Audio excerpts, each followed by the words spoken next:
Assalomu alaykum qadrli obunachilar, hammaga xayrli kun. Biz o'z ish kunimizni boshladik. Nima uchun bunday yoyib chiqdik kim biladi? Bilganlar kommentariyaga yozib qo'yasizlar. Hozir sizlar bilan tanishtirmoqchi bo'lgan fasonimiz.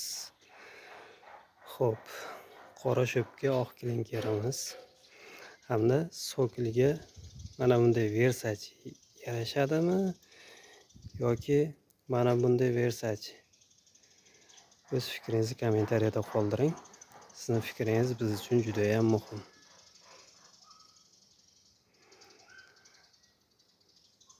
Bir buyurtmachimiz asosiy devoriga mana shunday qora shofga oq klinker hamda sokilga mana shunday fasonimizni tanlashdi aboylarimizda.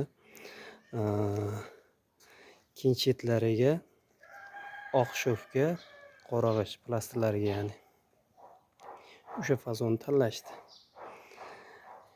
Xo'p, sizga qanday rang va qanday fasonlar yoqadi? Buni ham izohlarda o'z fikringizni qoldirishingiz mumkin.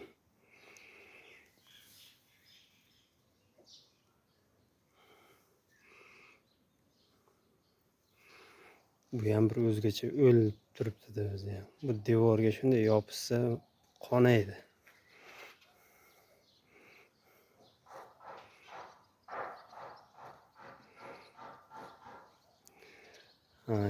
Yana bir gap, mana bu qora bo'lib turgan joylari, ya'ni mana bu qora bo'lib turgan joylari o'zini texnologiyasi bor. Mana shu texnologiya asosida kesib tashlanadi. Kesib tashlangandan keyin mana bu g'ishtlar bir-biriga zamok bo'lib kiradi, sho'piga va g'isht-g'ishtga to'g'ri keladi. Shunda bir o'zgacha fason beradi.